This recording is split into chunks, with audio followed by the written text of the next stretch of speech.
Hey folks, welcome to Snowpal's Polyglot Software Development Podcast. Our guest today is Bob Van Luijt. He's the CEO and co-founder of Weaviate.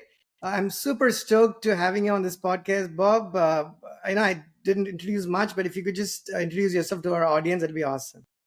Well, first of all, thanks for having me, Krish. So I'm indeed. I'm Bob, and my last name Van Luijt. That's Dutch. So we'll just go. We'll just go with Bob. And I'm the co-founder of Weaviate. So Weaviate is an open source vector database. I am working on that now for 5 years. Started working with vector embeddings 10 years ago. So for me, that entry was something called Glove out of Stanford.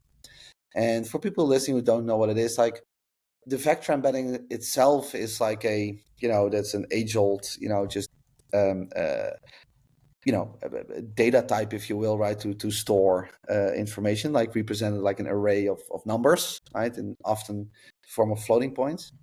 And we can represent things that are in relation to each other in a vector embedding. Um, the That came into prominence because of machine learning and AI.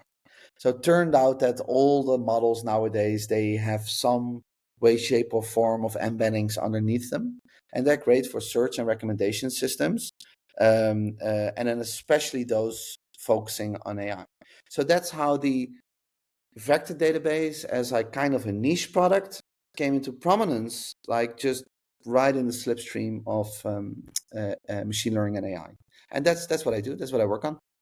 Thanks so much, Bob. That's a great introduction. You already started going into the weeds of this, so which is awesome. So you know that I'm very excited for many reasons in having this conversation. One is personal learning as well, which is true with every podcast I do.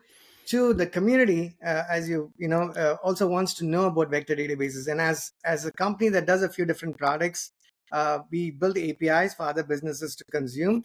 And so far, our APIs use NoSQL databases for the most part, right? They don't use vector databases. But as we're starting to build the newer APIs this year and going forward, we've explored the better ways of doing things, if you will. And I stumbled into the concept of vector databases. It's very early days for me as an engineer.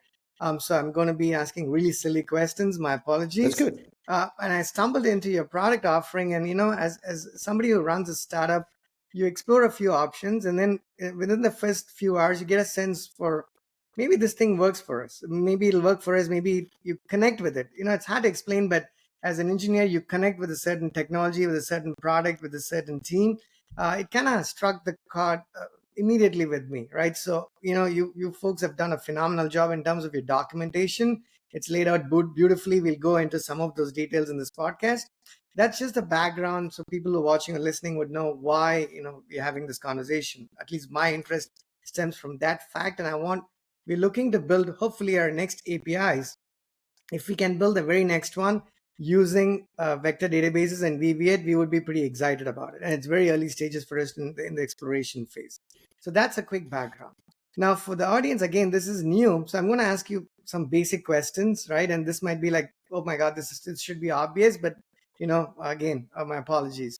The very first question is, when NoSQL databases came into the picture many years ago, there was a learning curve for people, right? Folks had worked on RDBMS systems for a long time, Oracle, and you mentioned it, some popular ones and not so popular ones out there. So there was a seismic shift, and the initial days of at least me getting involved with NoSQL, you thought like a RDBMS engineer, and you tried to sort of retrofit that into a NoSQL database structure, which didn't make any sense. And then slowly but surely, we all got used to it and understood and appreciated the differences. Now, taking RDBMS and NoSQL, if I could put that in a bucket of traditional databases, quote unquote, how do you compare that to a vector database? Like for somebody who knows nothing about a vector database, how would you explain it to them? Yeah. So if I use the same language or categories that you just defined, is that if you look at the first wave of databases, the SQL databases, of course, there was something before SQL 2, right?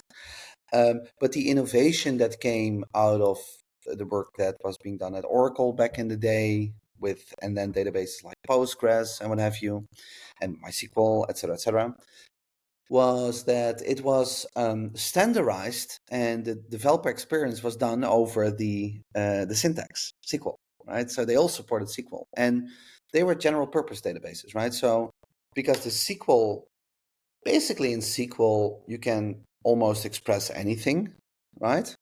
And so you needed to have a database that was able to deliver on all those queries, right?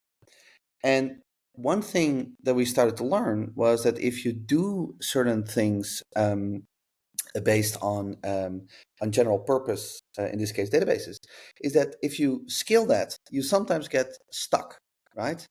And so let me give you a very simple example, right? If you do enough joins in a SQL database, you're gonna get stuck, right? So the thing they call join hell, right? Right. And but there are certain use cases in which these joins are very important. So out of that, they took the data type, in this case of the connections, or the joins are like graph connections. And what started to happen was that we said, hey, there's now this new category that we call graph databases based over the data type. Now we started to see databases that were good in like graph connections, time series, document storage, search indices, and those kind of things, right? So, and because they were not SQL, we called them NoSQL, right? So, and the difference was that those traditional SQL databases, like the ones that I just mentioned, Oracle, Postgres, etc., are general purpose, and then you got all these different databases over different data types. The one category that didn't exist yet was the data type of the vector embedding. Theoretically speaking, you can store an array of numbers in any database, but it was, of course, a search index that was important. And because we quickly need to search through these vector indices, that's what making it a vector database. So this new category started to emerge where we say, like, okay, it's not graph, it's not time series, it's not document, but it's a focus. The first class citizen is that vector embedding, right? So the first iteration of this was the vector database it was actually like a NoSQL type, right? Where we say like it's NoSQL in the sense that it's vector focused, right? It's a vector database. However, then something else exciting started to happen. And that is that one of the things that also happened with NoSQL that probably nobody had foreseen back in the day, maybe some people, but that was the role of the developer experience. So it turned out that the way that people want to work with the databases that represent these data objects is different for different use cases. So the developer experience of sort of like Solr or Elastic or MongoDB or Neo4j or all these great databases, right? Was very different because they were catering to a different audience. And of course, what happened for a vector database like Weaviate is that it changed from being like just focusing on these vector embeddings to being the backbone of building AI native applications. And the way that people interact with the models and that the machine learning models interact with the vector database is new, is a different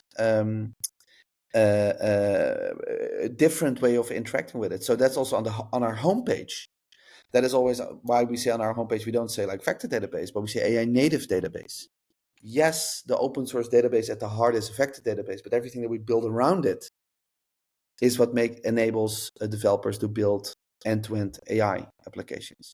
So that's how I would phrase that, how we went from SQL to NoSQL, and now how this new whole AI native category is emerging, where it's not only over the pure underlying tech, but also the developer experience, how people build with vector databases and machine learning models. And that's very different than anything we've seen before. You know, this is awesome. I'll be honest with you. I'm going to have to go back and listen to what you said many times before I'm able to digest it, right? There's a lot of details and they're lovely details. Let me dig into some of those things that immediately resonated with me. So you explained vector databases very nicely, but let me step back and ask the same question slightly differently. When we went from NoSQL RDBMS systems, let me actually step back and, people ask this question typically when we get started on certain type of work. Hey, should I be using a NoSQL database or a SQL database for this problem? And typically the answer is the data structured or not? But we all know that that's the very fundamental basic question, but there's a whole lot more that comes into play. But then at the core of it, if your data is not particularly well structured, you are generally going to be better off using NoSQL databases. Now, SQL databases do have some element of support for that type of data these days. But that said, NoSQL databases were built fundamentally to handle unstructured data. For someone asking you the question, hey, what kind of application should I be building for me to explore the value of vector databases? I'm going to make it a bit more of a leading question just for me to understand this better. Can we take the same problem that we could have solved with a SQL or a NoSQL database and solve it better and differently with the vector database? Or is the answer to the question that nope, your problem should be distinct enough if you feel like you have a need for vector databases? Or is there a third answer to this question? Yeah, so it's an excellent question, and there are kind of two angles to look at it. One is the purely the tech angle, and the other one is again the developer experience angle, right? So let me answer them both, right? So what started to happen when these vector embeddings became into prominence was people started to figure out, hey, this is great to build like search and recommendation systems. Because the example that I always give is that back in the day, the only search systems that we had were keyword based. Right? So if you stored a data object that says like the Eiffel Tower is in Paris, then the only way to find that data objects was to search for, you know, Eiffel Tower or Paris, right? And if you didn't have a match on those, you just, you know, you just wouldn't Right. find anything. And the problem was that what if the search query was something like landmarks in France, right? And so rather than doing the keyword-based search, but matching the vector embeddings, you would not have a 100% match on the query, but you would have a very closely related match thanks to the vector embedding, where we say, okay, now we can retrieve this data. And so regardless if it was like e-commerce search, fraud detection, all those kind of things, image recognition, all these kind of use cases, the vector embedding played a role in that. The problem, however, and we're now talking about 5 years ago, was okay, so now we have a use case, we see these machine learning models, we have these vector embeddings. Now, how are we going to use that in our database? And the answer was no database supported it. And then the first logical thought is like, you know, we have databases that are good at search, so they probably at some point will support it, right? But there was another problem. Turned out that the way that we built indices for the vector index and the way they scale needed a completely new architecture. So now there was this idea like, hey, we can build a new database that is really good at this new architecture. Apologies. And so that is how the vector database emerged. But what also started to happen, so that's the second part of that answer, is like when we got the whole AI boom, and I think I always talk about like a pre and a post ChatGPT era. So in the post ChatGPT era, the way that the developers wanted to build applications, how the models are integrated, how they build like RAG applications, agents, agentic stuff, all those kind of things, that changed as well. So the developer experience, how you let people build, in this case, in our case with Weaviate, is very different how you would work with a SQL database. It's just different, right? And you've probably experienced it when you were working with it. So now you have these two things. So you have the new architecture and you have the new developer experience. And that is kind of the thing you put together and you stir it together. And that's where that AI native database rolls out on the other end, right? Right. And that's what's happening right now. And that's why we see this new wave of databases called vector databases or AI native databases, however you want to, however you want to call them. You took a very beautiful example there.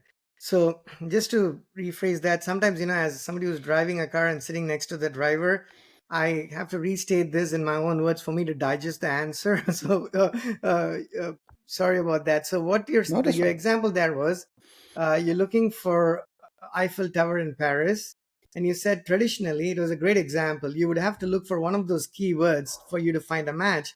But now you're looking for, hey, get me all the famous landmarks in Paris. I'm going to be spending a day there.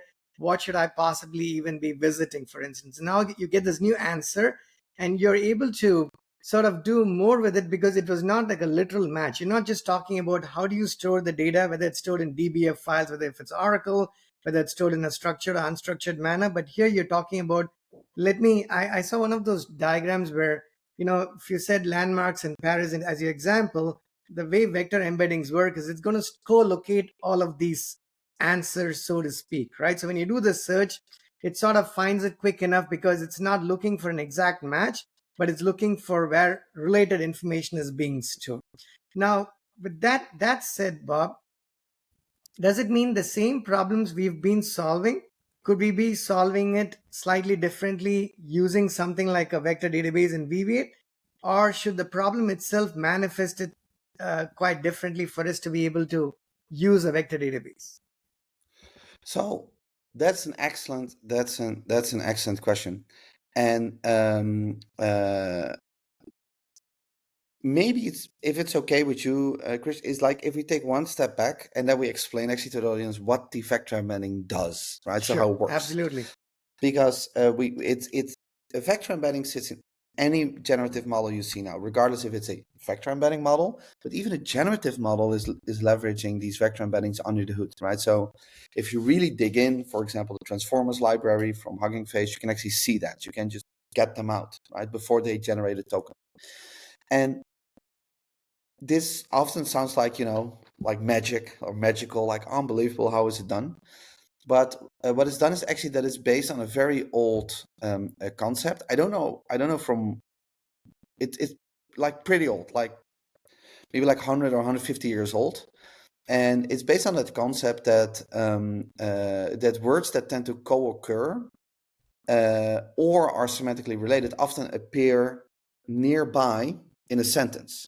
So, for example, if you see the two words Eiffel Tower, probably somewhere in that sentence or nearby in that sentence, you're gonna find the word Paris and not the word Michigan or something, right? And so the distance between the two words Eiffel and Tower and Michigan is further away in the sentences than the word Paris. And so what these early models did, so what I mentioned like Love, was that they had these so-called windows of words, and they just counted the distances, right? So like how far is this word removed from that other word, and so on and so forth. So you get this huge matrix of all these words, and that is compressed in a space, just a geometrical space, like if you imagine in your mind like a 3D space, literally that. So then if you would map it in a 3D space, you would see that Paris is closer to the word combination Eiffel Tower than Michigan, right? But if you would then go from Michigan to, I don't know, United States, then United States and Michigan would be more closely related than Paris and United States, and so on and so forth. And one of the things that people figured out was that if we do that in 3 dimensions so that we can visualize it, we're losing too much context. So we couldn't do it in 3 dimensions. It became like mumbo jumbo. But actually, it turned out if you now not do 3 dimensions, but 90, like 180, or and so on and so forth, or even in the hundreds of dimensions, sometimes even in the thousands of dimensions, we can actually keep that context. We can move around through that space to find similar things. And what the vector database did was that it said, I can represent now a data object, be it text, be it an image, be it audio, and so on and so forth, in that vector space. So now if you find a query, we're just going to search quickly through that vector space and say, like, what's the data object that's nearest? Whatever it is. Show me that first, right? Right. And that is how that works. And now I forgot your original question that I want to bring this No, to. I think you answered it, right? So I want to go to storage here just so I understand this a little bit more. So if you took a traditional database and let's say standard database terms like sharding and partitioning and all those cool things, uh, some part of what they dealt with was where the data was actually stored. So because when you retrieve the data, the closer it is, the togetherness of the data mattered in terms of the retrieval of the data. So in your example, you mentioned, it's Eiffel Tower in Paris. So if there is some other tower, or if there is something else in Paris, I presume, loosely speaking, all of that might be reasonably co-located, right? Because there's other landmarks in Paris, or maybe there are other towers in other countries, maybe the seven wonders of the world or something like that. So that data is co-located. Does that mean when you actually store that data, Bob, in a vector database, it's physically sitting in a similar location on disk? Like if I had two different systems, is it sitting on one disk versus the other, which is kind of why it is able to get to the data quicker when I search for that data? So that's an excellent question. So metaphorically speaking, yes, right? So because the uniqueness in the vector database was not so much in storing the data, but more at the search index that had to be built, right? So the way that a keyword-based index is built, and there are like different ones, right, is very different than the way that a vector index is built. Because the problem that we had was there's this little joke, that sometimes people make this little joke about vector databases, and this is actually a funny joke that they say like, why do you need a vector database? Just use NP in Python. Just use NumPy array, and you're good to go. And that's funny, but the problem is that the way that you do that is that so you, and I'll bring it to your point about how it's stored. I mean, as low level as I can go, because of Sure. course I'm not a vector researcher. But so what happened was that um, uh, that these early algorithms before vector databases, you took the vector embedding of your query, and then you just looked at the first vector embedding of the first data object, and you're like, how far are they removed in vector space from each other? And you know, the second one, the third one, the fourth, blah, blah, blah, all the way until you went through all your data objects. And what you then did was you just ordered them, like you showed the closest first, and then the second closest, and so on and so forth. The problem with that is that works perfectly fine. The problem is that if you do that with 10 data objects, you're going to be fine. If you're going to do that with 100, it's going to be 10 times as slow because it scales in a linear fashion. So if you have a decent use case, thousands, millions, billions, it's going to take you a couple of days to get to an answer. So what started to happen was that from in academia, people started to come up with these so-called approximate nearest neighbor algorithms. So because we said we organize them in space, so we want to find nearest neighbors in space. And what they figured out was that the simplest way to think about it is like they came up with and some of these algorithms work differently, and I can't go into like the exact nitty gritty, but by the way, we have all kinds of content and blog posts on the Weaviate website that you can go as deep as you want, and even all the way to the academic math if you want to. But the thing that started to happen was that that they said we have algorithms where we can find the nearest neighbor, but what you pay with, air quotes, pay with, is approximation. So the faster, we cannot guarantee you like 100% accuracy, but if you want to have 99.99% accuracy, it's a little bit slower on retrieval. If you want to have 99.98, it's even a little bit slower. But now you could search through billions of vector embeddings in milliseconds rather than days. And yes, you have to pay with a little bit of accuracy, but nobody really cared, right? Because it's like it's so much data, right? So it's fine. You get like 99.9% of your data. So that is what these algorithms brought, and that was like what what was at the heart of the index of the vector database. That's what makes the vector database unique. And then there's one more thing to add to that might be interesting for the listeners, is that when these algorithms came out of academia, there was the goal of the researchers was like, we want to create the most accurate, fastest algorithm. And some of them had to sacrifice certain things. So for example, if you build a vector index, so the fastest vector, I mean, I haven't looked at it like in a couple of months now, but a couple months back, and maybe that's still the case, the fastest algorithm, every time that you wanted to add a vector embedding or delete a vector embedding, you had to build the whole thing from scratch. So now the problem was like, that's great, but who wants to run a database where every time you add something, you have to build the whole index from scratch? Right. That's unusable. So we settled on this vector index called HNSW, and I'm not gonna try to pronounce the abbreviation because it's like it's a very fancy title, but it's like but just so the HNSW index that allowed us to build an approximate nearest neighbor based database where you could create, read, update, and delete simultaneously in the database. And that's what's at the heart of the vector database. And so that's not so much how we store the data as much how the index is being built and stored.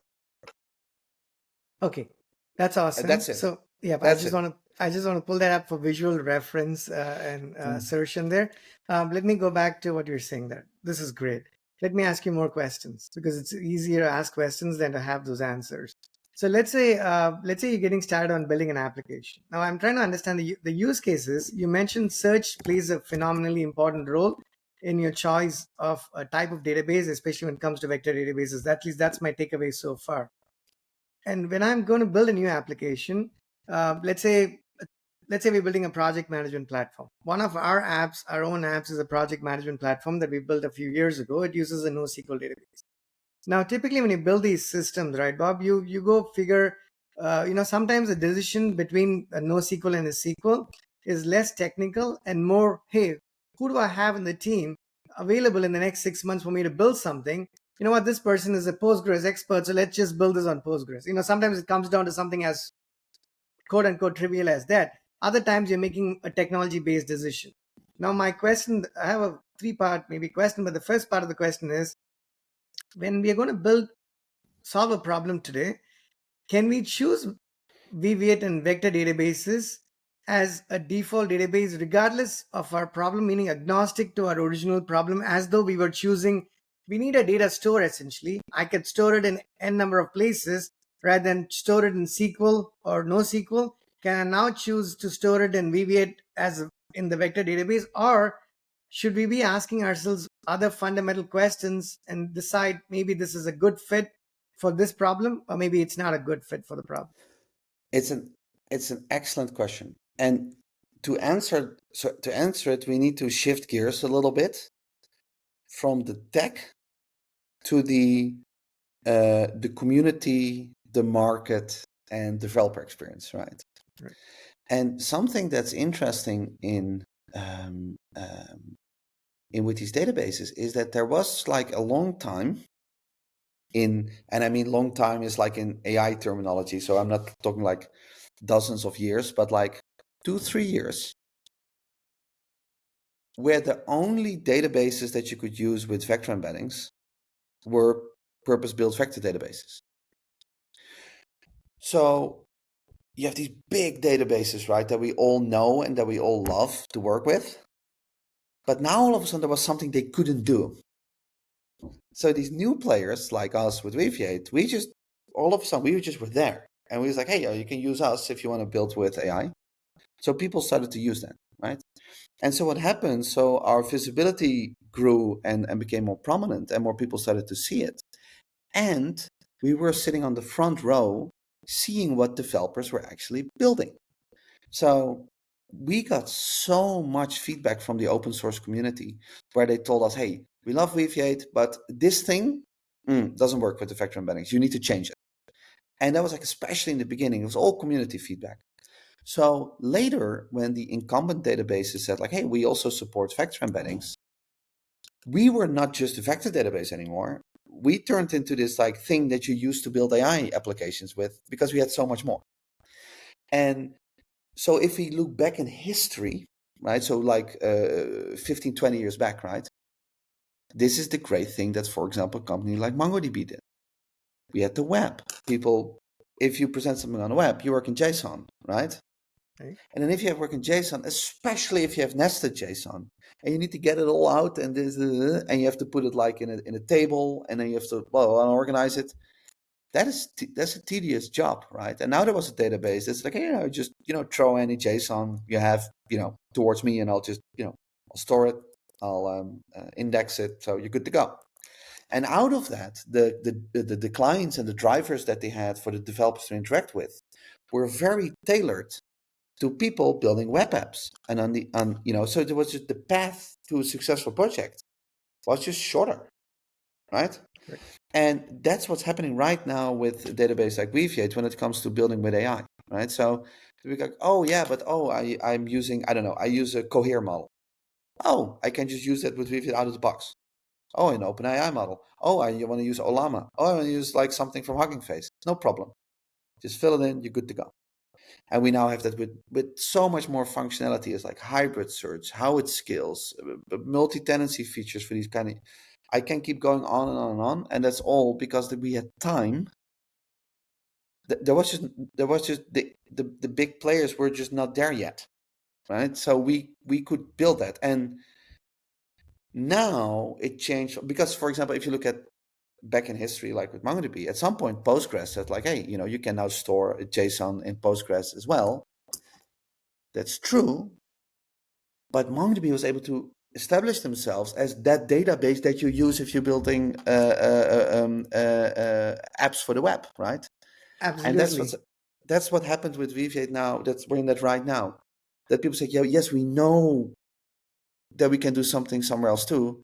But look at, I mean, what you're showing right now. Look at all these integrations in the database, just out of the box, just in the open source database. Bam, you're good to go. And this is just one example. There's so many more of these kind of things. And that is something that's now the differentiating factor, right? And that is like everything we see of the database market, it's repeating its history, repeating itself, with the only difference that it's now the focus is on building with AI. Lovely, right? Bob, let me ask you a little bit more there. So you mentioned AI applications. Now, let me use this word loosely. There are some apps that are literally AI applications, but there's a plethora of other applications that can leverage AI to making themselves better, becoming more useful to their end users. So at least in my mind, I make that separation because some of them are very oriented towards AI and in that space, while Mm-hmm. others may not directly be solving those problems in that manner, but they could still benefit from a notion of AI that you may Yep. or may not have thought about when you started building something new. So the reason I say that, tell me if that makes sense, and if it does, can we then say with reasonable assurance that when I'm going to get started with something new today as an engineering team, can I there was a period of time when RDBMS, Oracle, or Postgres was one of those default databases we chose. And then we moved over to Cassandra, Mongo, and other things, Couchbase, and whatnot. Are we at a point of time where the next apps that folks are looking to build, that you're like, you know what, maybe I should just use a vector database, even if I don't understand it entirely so, even if my use cases do not seem to mandate or require a vector database, can I just can we say that maybe we're better off using it because it gives us a lot of flexibility for a number of things we discussed about so far? So let me not go with the previous versions, the traditional databases, and I'll just go with the vector database and Weaviate, even though I don't exactly know of a very concrete use case that demands vector databases. Or would that be a wrong approach to go with? No, that's so you are hitting the nail on the head. So back in the day, which again for us is like in existence for like 5 years, the really early adopters, those were people who were very much in the know and very well understood what these vector embeddings were, where they were coming from, how to use them, and those kind of things. So there was people that was like there whose job it was to deal with these kind of things, right? That has changed now because in this what I like to call that post ChatGPT era, all developers want to build with AI. And the change in that is that people just take the path of the least resistance. It's like, hey, this is a database for AI, so I'm going to use it. I think that a lot of our new users even are unaware what a vector embedding looks like, right? They just like, oh, well, it's coming out of these models and the database stores them. I guess that's what I need, right? And that is what I meant with the developer experience. And to build on top of that, so the language that we use for that is that we make a distinction between applications that are AI native and that are AI enabled. And the difference is this. If you have an application, it can be anything, right? And you add a function or like functionality or whatever, where you use models to create that functionality, we call it AI enabled. So if you remove the model from the application, you just lose that function. That's it. AI native is an application where if you take the model out, just the application doesn't exist anymore, right? It's like it has the model at the heart. And at Weaviate, we focus on those use cases. So because we believe that everybody is going to use AI in their applications, be it a little bit, be it like at the core. And we want to help these people that have it at the heart and at the core of their application. And that's not only the core technology and the architecture, which is, it has to be there. It's super important. But the developer experience, how people interact with it, that's the thing that's changing. And I think so that is important to bear in mind. Okay. And there's one more thing that I want to add to that, and that is that the how should I say this? Let me think. Oh yeah, the example I often give is like if you look at Git, right? So GitHub started just based on Git from the command line, right? And then be like a social media platform around it. Today, it's so much more. You just work on GitHub, right? Right. It's still at the heart, it still has Git, the good old fashioned Git, but it became this whole thing around it, this whole DevOps platform. That is what we believe that will happen too. So with these AI native databases, at the heart will sit that vector index because all these models use these vector embeddings. That's unchanged. But it's now turning in so much more, and the tooling that developers have in their tool belt to build with AI. And I would be not surprised that if we would poll like our developers using Weaviate like maybe a year from now, that 15% would tell us like we don't even know what a vector embedding looks like, right? It's like, hey, but we use your database because you are built to help me with AI, and it's the shortest path to success. And that is how I look at that. And we are sure going to be one of that 15%. Hopefully we learn more about vector embeddings, but that you hit the nail there. So let me ask you, a few more things. Let me share my screen here. We'll go back to your page. I want to ask if you could just tell us a little bit about RAG in the context of Weaviate. I had, actually before we go there, so in terms of learning curve, Bob, that's one thing that, developers are generally, you're excited to do something new, but there is always this concern over what the learning curve looks like. There's always a learning curve, and folks who are interested are going to, take it upon themselves to staying up to date with whatever is happening. Uh, how much, let's say somebody, years ago folks understood, I mean, I'm using this loosely, but developers understood databases a lot more, I think, 20 years ago. And then databases got better and better, and what that meant was you, as an engineer developer who was writing some code to building software, did not necessarily have to understand the core functionings of a database as much as you might have had to like 3 decades ago, right? Because they just got better at doing whatever it is that they were doing, so you didn't need to know more about it. So now we are at an interesting junction here. How much experience should an average developer have with databases for them to sort of build applications using Weaviate, like as a vector database? Or, just if you could just speak to it a little bit from that standpoint, what kind of experience do they need to have? Do they need to know how databases function at all? Or is the document, is that going to be reasonably transparent to them? So that's another excellent question, and this speaks more to like a personal mission of me, right? Every time that there's a developer that's my like a junior developer or somebody's like still student or something who says like, oh, this thing was too complex. I hate it when that happens.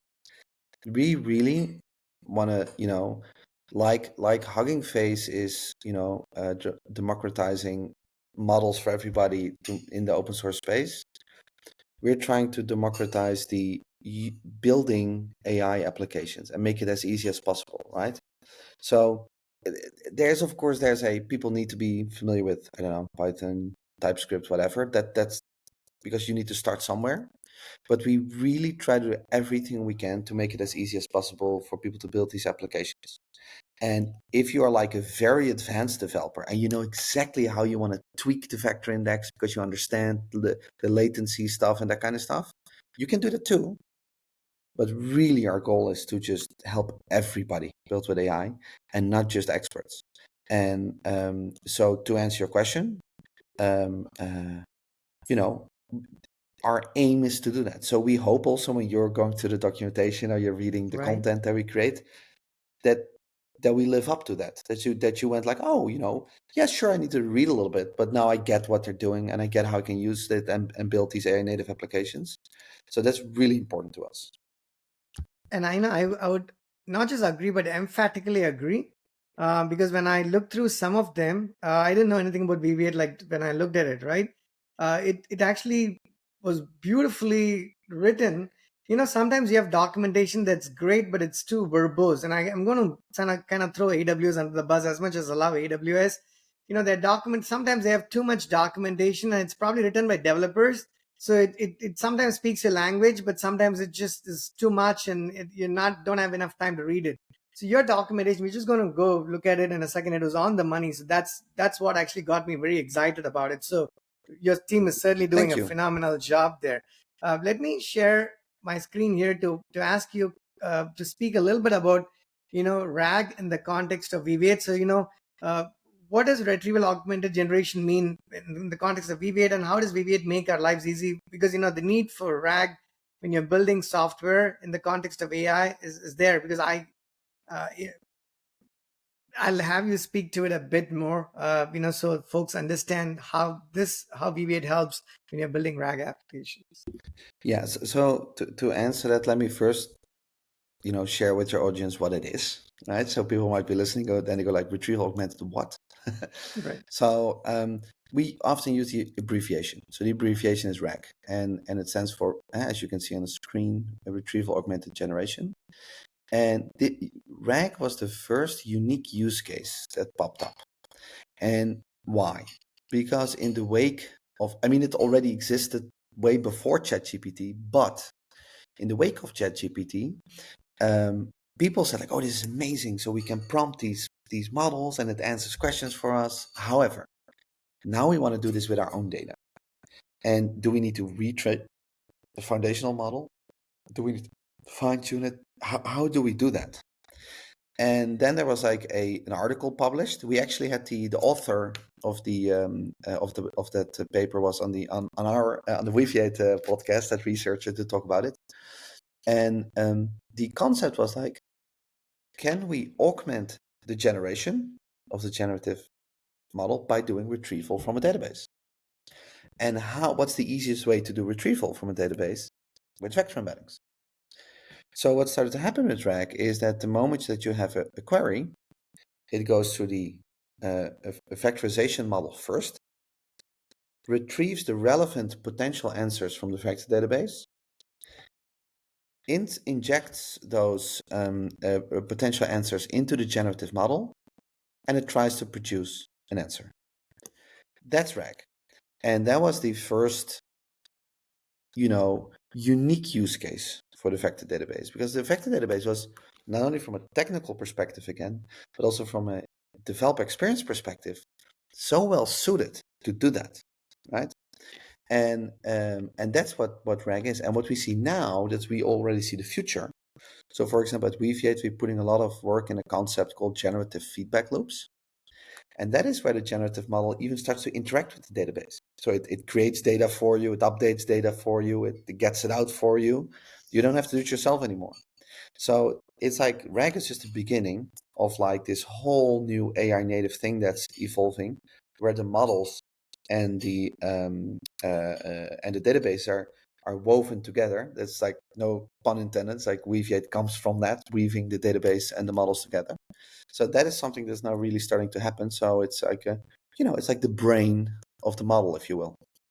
Which means, am I understanding this correctly, Bob? Which is you you mentioned RAG is at the core, meaning if not for RAG, and if I search for Eiffel Tower in Paris and I had the data in my database, if if there wasn't support for RAG, then I wouldn't be able to find it at all, right? I need RAG at the as core of it. Am I getting that correctly? So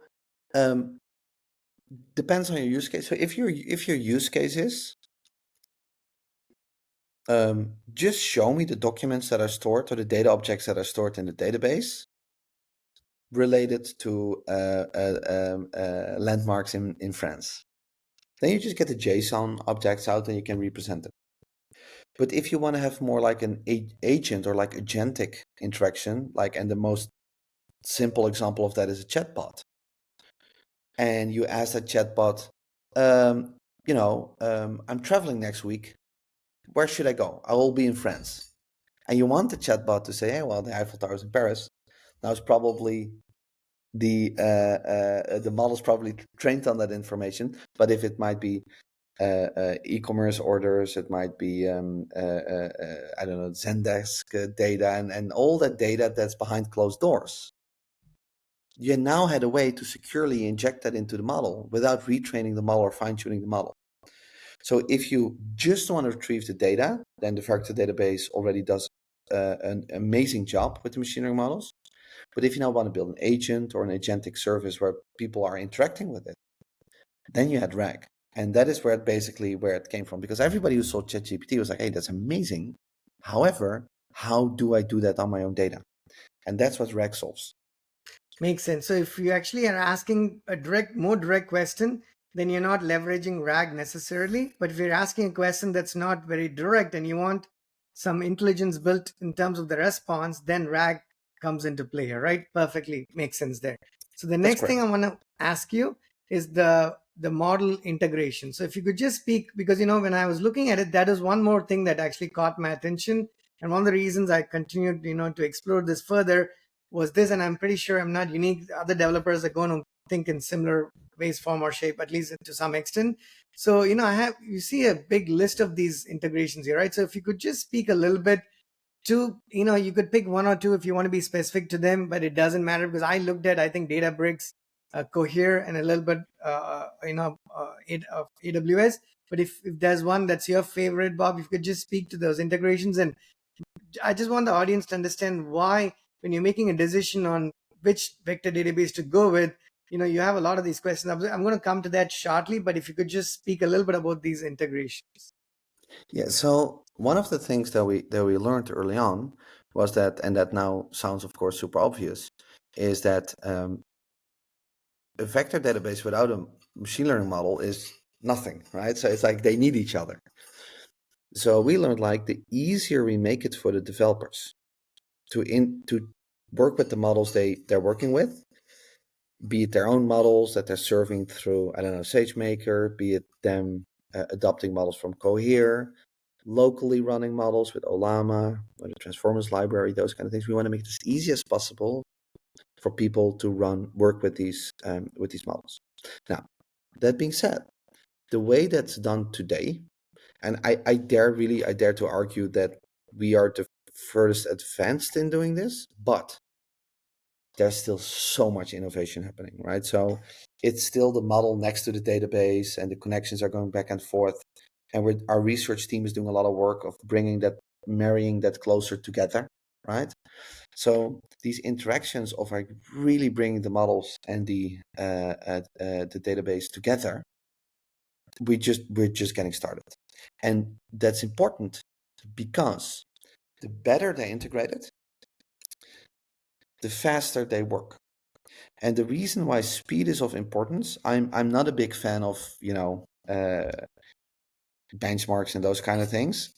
But in this specific case, when it comes to how the models interact with database, speed is important because some people have amazing ideas for new use cases, but they can build them yet because it's not fast enough.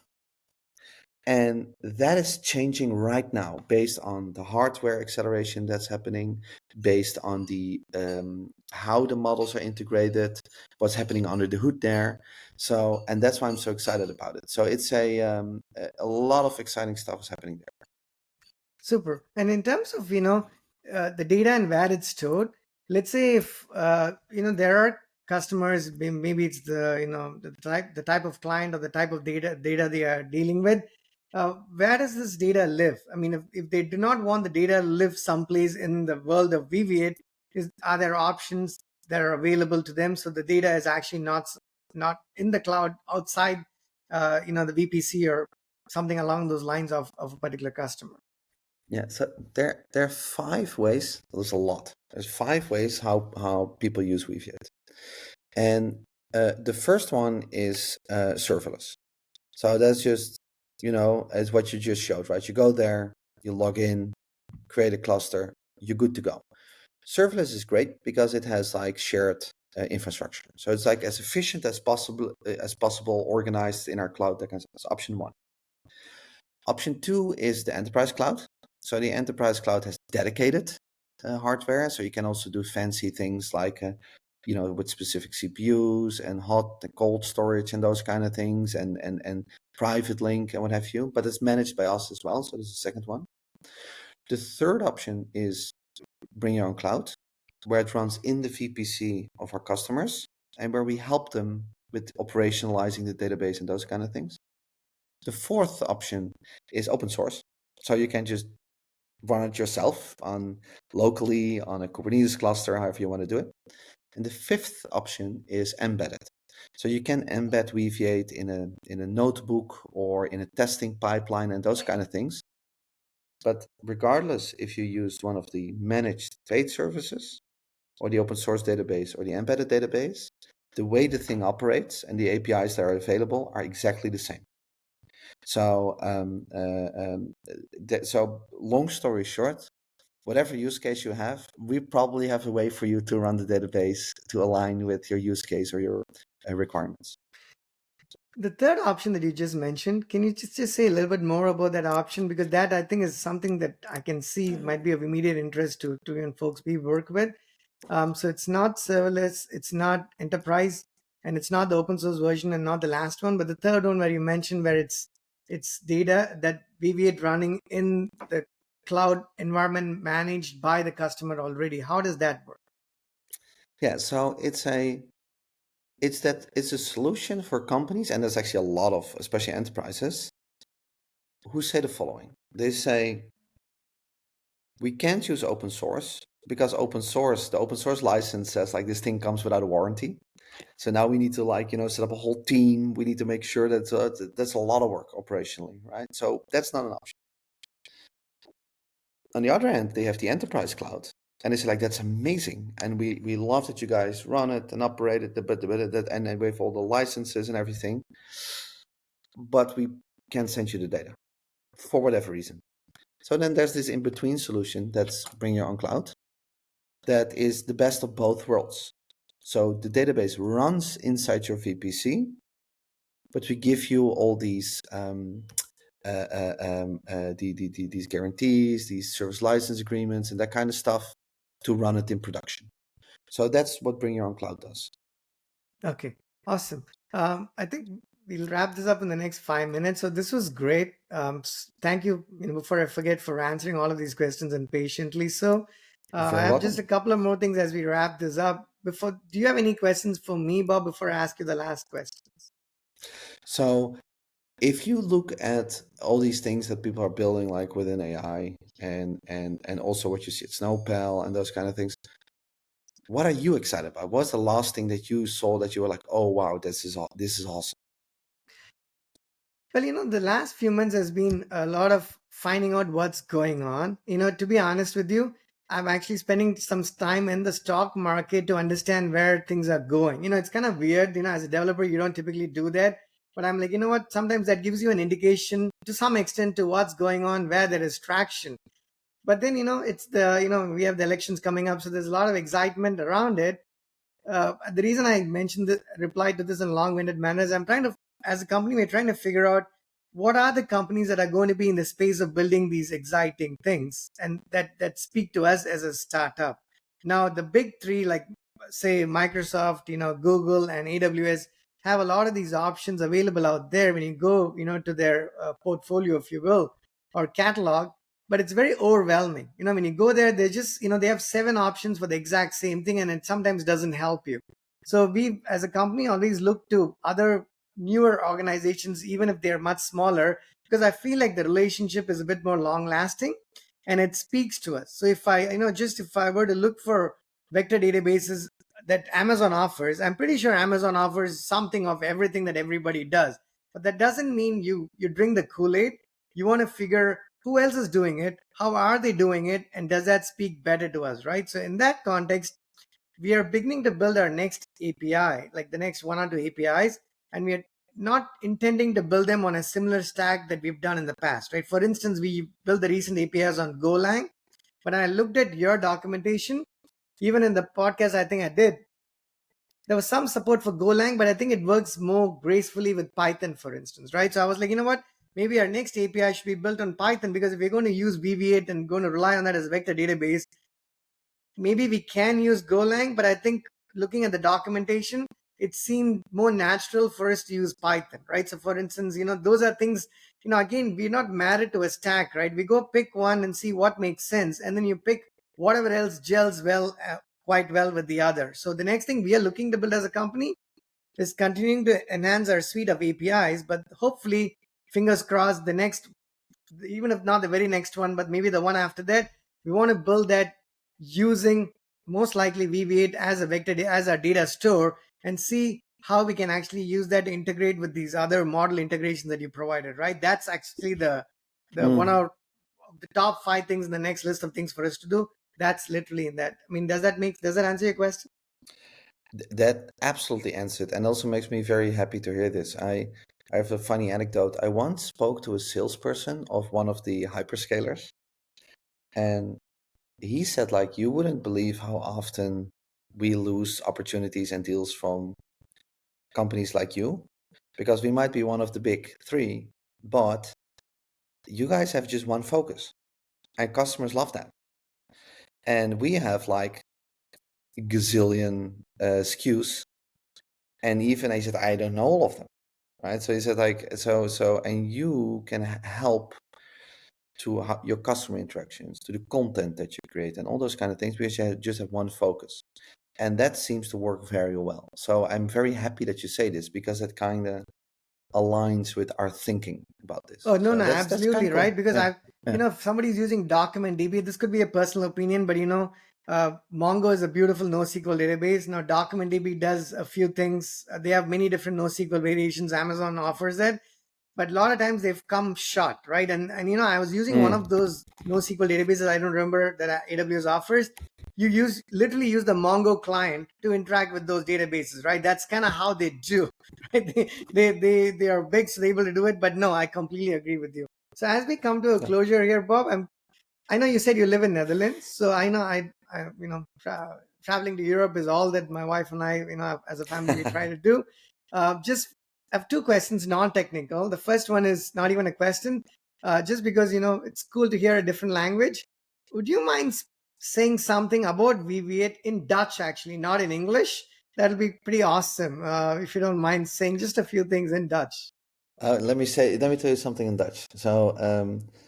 Uh, Weaviate is een vector database. En ik heb daar net een gesprek over gehad met Krish. En dat was echt heel erg leuk. Dus dank je wel daarvoor. That was Dutch. Lovely. It sounds beautiful. I watch a Norwegian YouTuber.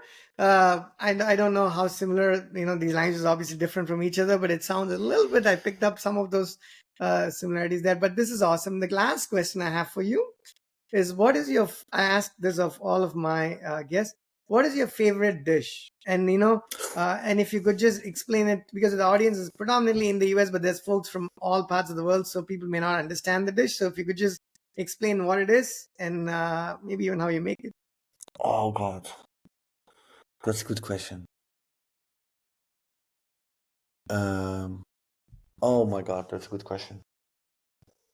Okay, because there's so much I could pick from. I'm gonna go for something. I'm gonna go for a boring answer, but I do mean it, and I'll specify it. So Japanese sushi. So not American sushi, Japanese sushi.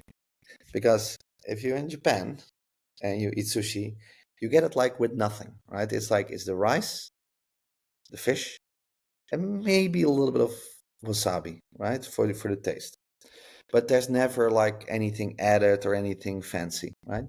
And there are two funny things that I've learned about eating uh, really high-end sushi in Japan is something that I didn't know. So maybe your listeners go like, "What? Didn't you know this?" But I didn't know that. If you eat sushi, it's actually not about the fish; it's about the rice and because it's street food. It doesn't matter how fancy the sushi restaurant is. The proper way to eat sushi is just with your hands. So that was something I learned, which I found funny. But that is a because it's like Italian food, right? It's so minimalistic, done well, and then it's just delicious because it comes directly from nature. So that's I'll go with that answer if that's okay.